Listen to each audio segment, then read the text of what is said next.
Welcome guys, it's Danny Glover from Fight Fan TV Live, proudly sponsored by Treasure Boxing Club, and today we are joined in Ipswich at the Trinity Park with Bronco, Liam Griffiths. How you doing tonight?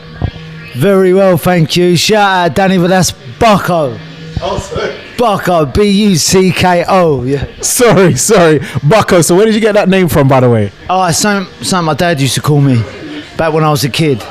It's actually a term that Americans use for a child in the area of America, because so you'd be Bucko or sport, whatever. So dad used to call me Bucko and sort of stuck. But yeah, I hear that. So tonight you had your 100th pro fight.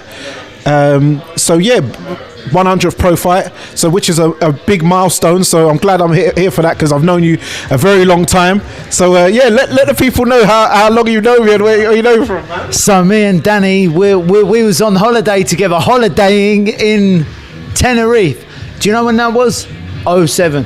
Yes. That was back in 07 with St Gerard's, Hailsham, ABC. Wayne Alexander, shout out Wayne, who happens to be one of the hardest punchers in British boxing history. Our good friend, we were sparring with him, still got the headache. We was out on the town. That was X-rated as well, that holiday, but that was all those years ago. But yeah, good to see you again. Now you're at the 100th.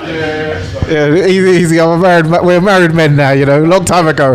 But we was out there actually for a training camp, a boxing training camp. There was Crawley ABC, obviously I representing the Lynn.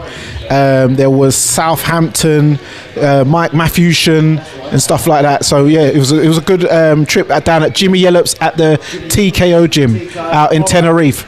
R.I.P. Jimmy Yellop. Known you a very long time. I'm seeing you box, all over the country, Elephant and Castle, Birmingham, Norwich. We're in Ipswich tonight. So yeah, tell everyone, how's the journey been for you to get to this milestone? Well, I was an amateur back then in Tenerife, 2007. Then I had a load of unlicensed fights just to get some money in, I had like 80 to 100 odd unlicensed fights. Used to box like Friday, Saturday, Sunday on unlicensed shows. Then thought, flush it, I'm going to turn pro. And then did that. Listen, as I said out there, records are for DJs. I just wanted to earn money. I just wanted to box regularly. I knew I was tough enough and slick enough to mix it with top kids, top amateurs, and that's who you're boxing when you're fighting regularly. And so 100 bouts later, here we are, still getting them fat envelopes. That's what it's all about. I don't really care for my record. The slate is, I don't know, I think it's 8 wins out of 100. A draw or 2, who knows, who cares? I don't care about my record, I care about my pocket. I hear that, man. And also, you're a very tough man, because out of those, a lot of losses, obviously, we know the journeyman circuit, how, you get asked to take guys around. We know the game. A lot of the times you can beat the prospects if, you feel like turning up on the day, but obviously that puts you out of work. So, so what's it... Who would you say was like some of your toughest nights? And are you able to tell with a prospect in their early doors if you think they could go quite far in the game? It's hard to say. I mean, I've boxed a lot of good lads, amateurs like silver medalist, European gold medalist, Commonwealth gold medalist, amateurs, Olympians. GB, so a lot of GB lads, and then you're boxing kids that are on the way up, in their first professional contests. So and they would go on, subsequently win countless area champions I've boxed, English champions, British champions, and one man went on to fight for world honours, and that was Gary Corcoran.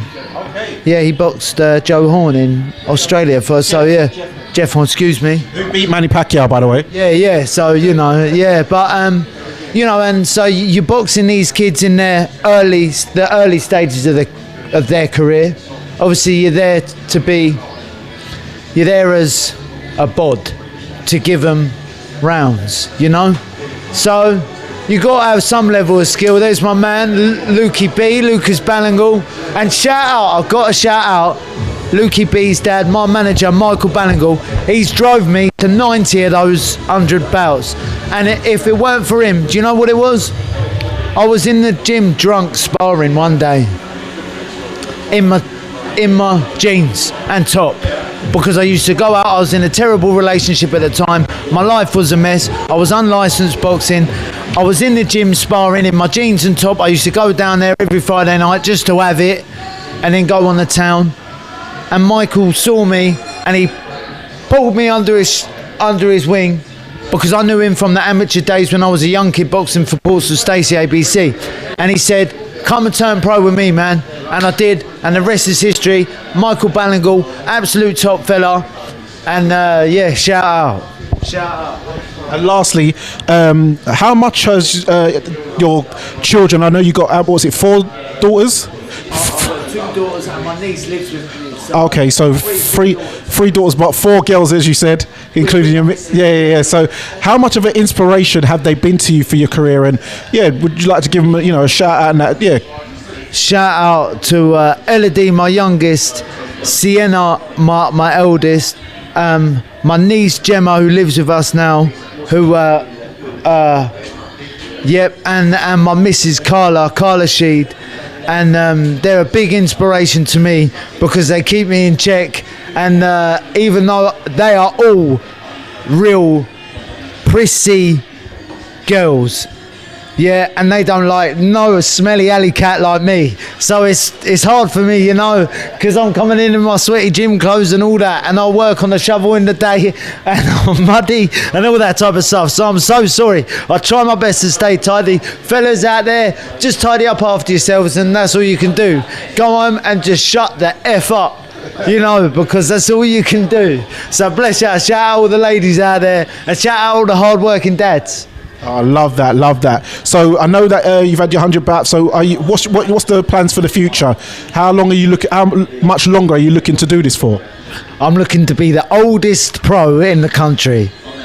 Okay, and there you have it. And you're out next month against Zayn Ali. So, I think so. I hope so. God willing, inshallah, we'll be out next month. Please God, everyone goes home safe. That's all that matters to me. And there you have it, guys. Here's another one. We're joined by Bucko, my guy, Liam Griffiths. And remember, guys, it's Danny Glover from Fight Fan TV. And persistence beats resistance. You know where it is. Keep it moving.